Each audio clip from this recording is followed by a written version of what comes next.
قرآن کی جو باتیں ہیں، قرآن کی آیتیں جو ہے وہ ماڈرن سائنسز کو چیلنج کرتی ہے، اور ایٹ لاسٹ ان کو اس بات پہ آنا چاہیے کہ بڑے بڑے سائنٹسٹ بول دیتے ہیں کہ اگر قرآن کے اگینسٹ کوئی جاتی ہے فلاسفی یا ہمارے کوئی بھی جو سرچ ہے تو وہ ڈیفینیٹلی وہ غلط ہوگی، قرآن غلط نہیں ہے.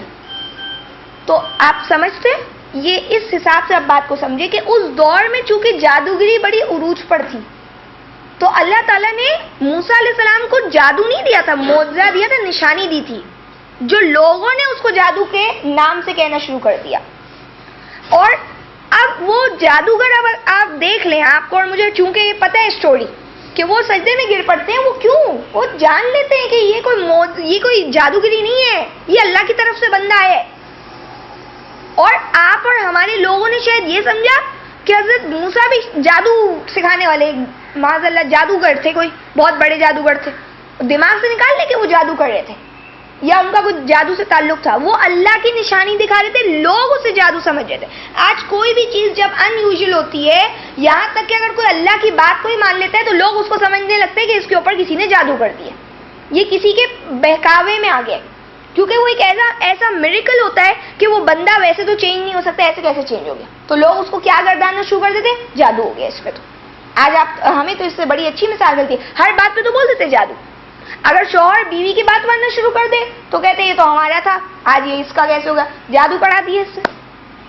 دیکھیں نا، ہمارے یہاں ہر چیز کے اوپر یہ لیبل لگا دیا جاتا.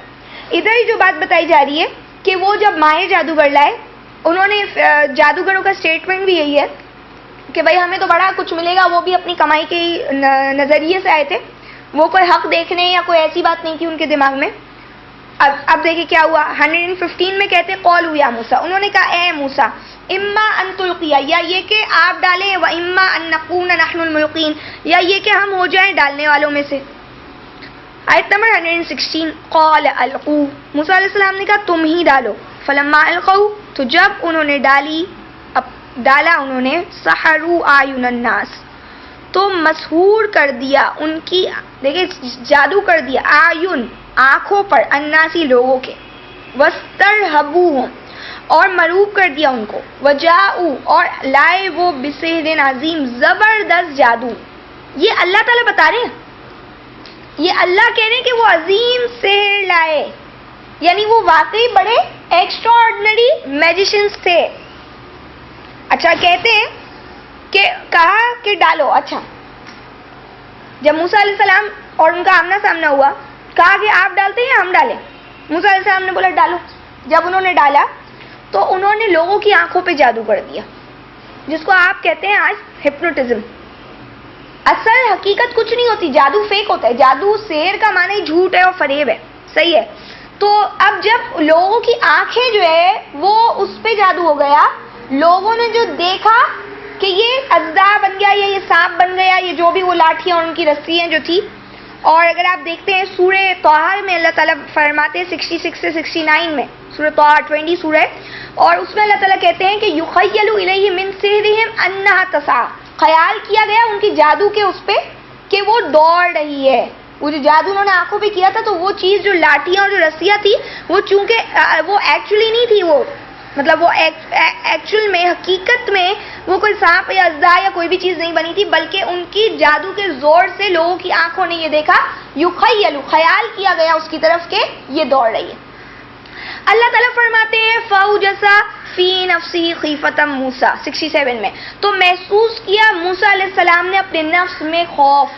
آپ دیکھیں اتنے بڑے جلیل القدر نبی ہے مگر انسانی تقاضوں سے وہ بھی باہر نہیں، ڈر گئے، تھوڑے سے سہم گئے. اللہ نے کیا فرمایا؟ قُلْنَا لَا تَخَفْ، ہم نے کہا مت ڈریے، اِنَّكَ أَنْتَ الْأَعْلَىٰ، آپ ہی غالب رہیں. اور پھر انہوں نے ڈالا. تو اسی طریقے سے یہاں پہ جو بات بتائی جا رہی ہے، خیر یہ ٹاپک، یہ جو قصہ ہے اس کا آپ بار بار قرآن میں پڑھیں گے، جدھر آپ پڑھیں گے آپ کو ایک نئی بات الحمدللہ معلوم ہوتی ہے. تو بس ہم یہاں پہ تھوڑا سا یہ اس کو کلیئر کر دیں کہ جو سحر ہے یہ نبی سحر نہیں کرتے، لوگ سحر کرتے. اور اللہ فرماتے ہیں وَلَا يُفْلِحُ السَّاحِرُ حَيْثُ أَتَىٰ، کہ جادوگر کامیاب نہیں ہوتا چاہے وہ جیسا بھی حربہ استعمال کرے. تو اب کیا ہوا کہ جب بڑا زبردست جادو لائے تھے، اللہ نے کیا فرمایا 117 میں وَأَوْحَيْنَا إِلَىٰ موسیٰ، اور ہم نے وحی کی موسیٰ کی طرف أَنْ أَلْقِ عَصَاكَ کہ ڈالی اپنا عصا فَإِذَا هِيَ تَلْقَفُ مَا يَأْفِكُونَ تو اچانک وہ نگلتا چلا گیا جو بھی انہوں نے گھڑا تھا. آیت نمبر 118 فَوَقَعَ الْحَقُّ تو ثابت ہو گیا سچ وَبَطَلَ اور باطل ہو گیا مَا كَانُوا يَعْمَلُونَ جو وہ عمل کر رہے تھے. کیا ہوا؟ ہم نے وحی کی موسیٰ کی طرف آپ ڈالی اپنا عصا، جب انہوں نے ڈالا تو وہ نگل گیا ان تمام جھوٹی چیزوں کو جو انہوں نے ظاہر گھڑی ہوئی تھی، اس کی حقیقت کوئی نہیں تھی. اللہ کہتے ہیں کہ سچ ثابت ہو گیا اور باطل ہو گیا جو انہوں نے کام کیا تھا. آیت نمبر 119 فَقُلِبُوا هُنَالِكَ تو مغلوب ہو گئے وہیں وَانْقَلَبُوا وہ سارے اور لوٹے وہ سب صاغرین ذلیل ہو کر. آیت نمبر 120 وَأُلْقِيَ السَّحَرَةُ ساجدین اور گرا دیے گئے ڈال دیے گئے السحرہ جادوگر ساجدین سجدے میں. 121 قالوا ان سب نے کہا آمنا ہم ایمان لے برب العالمین پروردگار کے پالنے والے پر. اب کیا ہوا؟ کہتے ہیں کہ جب باطل ہو گیا جو انہوں نے کیا تھا، حق غالب آ گیا تو مغلوب ہو گئے وہ وہیں اور وہ پلٹے، ظاہر ہے مطلب ذلیل ہو کر یعنی شکست کھا گئے. تو کہہ رہے مغلوب ہو گئے شکست کھا گئے اور ڈال دیے گئے جادوگر سجدے میں. ڈال دیے گئے کا کیا مطلب ہے؟ یعنی آپ دیکھیں کہ یعنی وہ چیز وہ جو اللہ کے نبی نے وہ جو نشانی دکھائی تو ان سے برداشت نہیں ہوا، وہ اطلاع سجدے میں گر گئے. یعنی ان کے پاس کوئی رکاوٹ نہیں رہی اس وقت کہ اب وہ نہ مانے. کیا پوائنٹ رہ گیا تھا کہ وہ نہ مانے؟ وہ جو ایک آپ کہتے ہیں نا کہ آٹومیٹک ایک ریئیکشن ہو گیا ان کے اوپر. اور وہ کیا تھا؟ وہ جادوگری نہیں تھی جو بظاہر کوئی بولے گا یہ بھی جادو تھا موسیٰ کا، یہی بول کے ہی تو ختم کیا نا، خراب کیا لوگوں کو اور یہی نیگیٹو امپیکٹ دیا نبی کا کہ یہ تو جادوگر ہے، بڑا ماہر جادوگر ہے، تبھی تو یہ لے آئے ساری چیزیں. تو یہاں پہ آپ دیکھ لیں کہ وہ جب گر گئے سجدے میں تو وہ اللہ کی نشانی دیکھ کے سجدے میں گر گئے. اور وہ جو قرآن کی آیت میں آتی ہے بات کہ اللہ ہی کے لیے سجدہ کرتی ہے جو بھی چیزیں آسمان اور زمین میں، خوشی سے بھی اور ناخوشی سے بھی.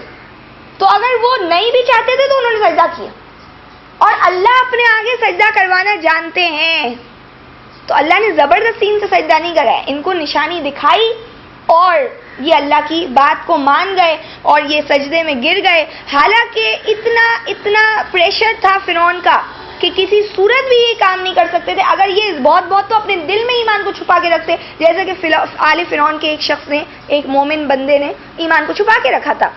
لیکن یہاں پہ وہ تمام انوائرمنٹ جو بھی چل رہا تھا اس سے بے نیاز ہو کر بس وہ سجدے میں گئے. اور یہ ظاہر اللہ کی بھی مدد ہوتی ہے بندے کے اوپر. اور ان سب نے یہ کہہ دیا ہم تو رب العالمین کو مان گئے، ہم تو جہانوں کے پالنے والے کو مان گئے. یہ کیا فرعون کیا ہے؟ یہ اس کی کیا حیثیت ہے؟ جو جہانوں کو پال رہے بس وہی کر کے دے سکتا ہے. یہ جادوگری نہیں ہے. لیکن اگر جادوگری ہوتی تو وہ نہیں، وہ کہتے ہیں اب اگلی دفعہ فائٹ ہوگی اور اس سے بڑا ہم بھی اپنی مہارت کو اور بڑھائیں گے.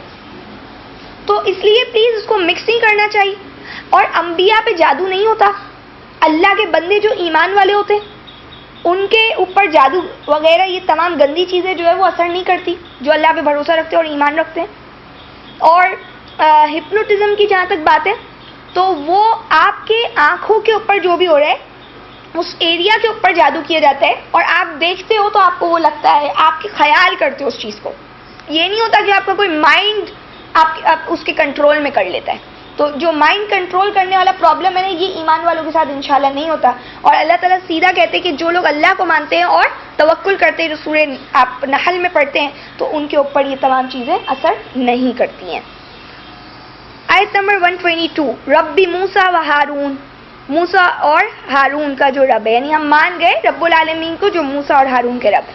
آیت نمبر 123 قال فرعون نے کہا آمنتم بھی، تم ایمان لے آئے اس پر، قبل ان آذن لکم، اس سے پہلے کہ میں تمہیں اجازت دیتا. ان ھذا لمکر، بے شک یہ تو البتہ چال ہے، مکر تمہ جو تم سب نے چلی ہے اسے، فی المدینہ شہر میں، لتخرجوا منہا تاکہ تم نکال دو، منہا اس شہر سے، اعلیٰ اس کے رہنے والوں کو، فسوف تعلمون تو جلد تم جان لو گے. اب کیا ہوا؟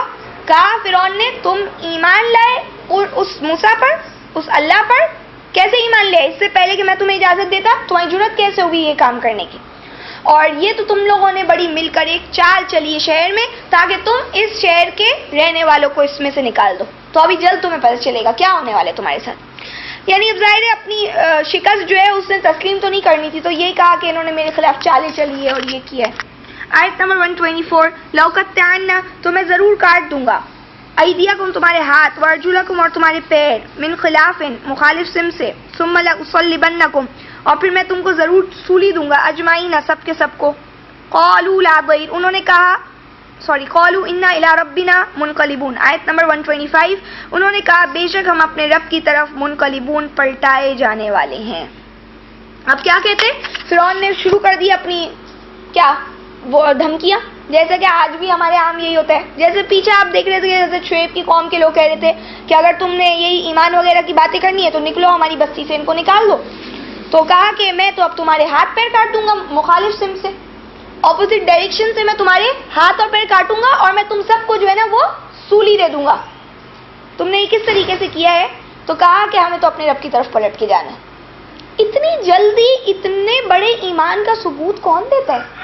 آج میں اور اب بھی اللہ کا شکر ہے ماننے والے ہیں، ہم بھی مسلمان ہیں، لیکن کہاں ہمارے پاس ایسا جذبہ ہے. اس سے پتہ چلتا ہے جو لوگ سچ سے محبت کرتے ہیں ان کو جب بھی سچ ملتا ہے تو وہ ایسے سچ پہ چلتے ہیں کہ وہ اپنی جان دینے کو بھی قربان مطلب حاضر ہوتے ہیں. تو آج اللہ تعالیٰ مجھے اور آپ کو بھی ایسے سچ سے محبت کرنے والے بنائے کہ اس کے آگے ہم ہر چیز گوانے کو تیار ہو جائیں اور ہم کہیں ہم باطل پرستی کے اوپر نہیں آ سکتے. یہ سچ کی محبت ہے. اور پھر کہتے ہیں کہ آیت نمبر 126 میں وما تنقم منا اور نہیں انتقام تم لینا چاہتے منا ہم سے الا ان آمنا بآیات ربنا مگر اس پر کہ ہم ایمان لے آئے ہمارے رب کی نشانیوں پر. لما جاتنا جب وہ ہمارے سامنے آئی ربنا افرغ علینا اے ہمارے رب ڈال دیجئے ہم پر صبرن صبر وتوفنا اور وفات دیجئے گا ہمیں مسلمین اسلام کی حالت میں. آپ دیکھیں کہ یہ ہمارے لیے رول ماڈل ہیں، یہ ہیروز ہیں جن کو قرآن ڈسکس کر رہے ہیں، اور میں اور آپ کو ان کو دیکھنا چاہیے، ان سے سبق سیکھنا چاہیے. کیا بڑے لوگ تھے، کدھر رہ رہے تھے، کیا جادوگری سیکھ رہے تھے، اور اس کے باوجود انہوں نے جو ہے جہاں اللہ کی بات کو دیکھا تو وہاں پہ سر تسلیم خم سمینا واتوانا ہم نے سنا ہم نے مانا. انہوں نے عملی طور پر کر کے دکھایا. اس کو کہتے ہیں ایمان. یہ ہوتا ہے ایکچولی ایمان. اس کے علاوہ جو کچھ بھی ہوتا ہے وہ صرف اسلام ہوتا ہے جو کہ اقراری ہوتا ہے، اس کا عمل سے کوئی تعلق نہیں ہوتا. یہاں تو یہ اسلام کے ساتھ ایمان سارے لے آئے، ہم سے زیادہ ایمان لے آئیے. اور جو یہاں پہ بات بتائی جا رہی ہے کہ انہوں نے فوراً سے کیا کہا تم ہم سے انتقام لے رہے ہو مگر صرف اس بات پر کہ ہم اپنے رب پر ایمان لے آئے، اور وہ رب نے ہمیں ساری نشانیاں دکھا دی. آپ دیکھیں ایک ہی اسٹیٹمنٹ دیا جا رہا ہے ایمان والوں کا، وہ کہہ رہے ہیں جب ہمیں حق پتہ چل گیا تو اب ہم پیچھے کیسے ہٹیں. آج مجھے اور آپ کو جب پتہ چل گیا یہ کتاب سچی ہے، اس کے علاوہ کوئی چیز کی حیثیت نہیں ہے، تو میں اور آپ کیسے پیچھے ہٹ سکتے تھے؟ کیوں ہٹیں؟ کس وجہ سے ہٹیں؟ جب ایک انسان کو پتہ ہے کہ وہ غلط نہیں کر رہا تو وہ کس وجہ سے دبتا ہے؟ کیا بات ہوتی ہے پھر اسے دبنے دیتی ہے؟ کیا وہ خود غلط ہے؟ پھر کیا وجہ ہے؟ مطلب کوئی سینس نہیں بنتا اگر عقل مند ہے بندہ. جب اس نے حق کو جان لیا ہے تو بات ختم، دنیا ادھر سے ادھر ہو جائے، میں نے نہیں ہٹنا، میں نے کیا غلط کیا کہ میں ہٹوں. اور یہاں پہ جو وہ کہتے ہیں کہ اللہ اب ہم پر آپ صبر ڈال دیجئے. صبر کا مطلب استقامت، ثابت قدمی. اب ہم جمے رہیں اور اب ہمیں اس طرح سے جما کے رکھیے گا کہ ہم مرتے دم تک جمے رہیں، اسلام کی حالت میں ہماری وفات ہو. اگر آپ دیکھتے ہیں تو ان کا اتنا اچھے اسٹیٹمنٹ آتے ہیں جس سے آپ کا اور میرا ایمان بھی بوسٹ ہوتا ہے. سورہ طٰہٰ کی 72 آیت میں یہ لوگ کہتے ہیں جادوگر کہ قالوا وہ کہتے ہیں لن نؤثرک علی ما جاءنا من البینات ہم ہرگز تجھے اب ترجیح نہیں دے سکتے اس پر جو ہمیں حق پتہ چل گیا ہے، اور اس ذات کے اوپر ہم تجھے ترجیح نہیں دیں گے جس نے ہمیں پیدا کیا، ہمیں فطر کیا. فقض ما انت قاض فیصلہ کر لے جو بھی تجھے فیصلہ کرنا. اور انما تقضی هذه الحیات الدنیا تم کیا کر سکتے ہو؟ تم صرف اسی دنیا میں ہی فیصلہ کر سکتے ہو. اصل فیصلہ جو ہے وہ تو اللہ کے پاس ہے. آخرت میں نا اصل فیصلہ تم کیا کرو گے، دنیا میں ہمارے ساتھ غلط کر لو گے، آخرت میں تو ہمیں اس کا صلہ ملے گا. اتنا پکا یقین آخرت کا آپ دیکھیں. اور اسی طریقے سے ایک اور جگہ پہ ان کا آتا ہے، اللہ تعالیٰ بیان کرتے کہ انا نطمع ان یغفر لنا ہم تو یہ طمع رکھتے ہیں، یہ امید ہے ہماری ہمارا رب ہمارے گناہوں کو بخش دے، ہم سے ہماری برائیاں دور کر دے. تو اگر وہ یہ کر دیتے ہیں اور اس کے بعد تم اگر ہمارے مخالف سن سے ہاتھ پیر کاٹ دو، ہمیں سولی دے دو، تو ہمیں کوئی فرق نہیں پڑتا. اللہ تعالیٰ ہمیں ایسے ایمان کی توفیق عطا فرمائے. اور یہ آیتیں پڑھیں ہم سمجھ کے تو ہی دیکھ لیں یہ باتیں اثر کرتی ہے. اگر بغیر سمجھے ان آیتوں کو پڑھا جائے تو اس کا کیا ہے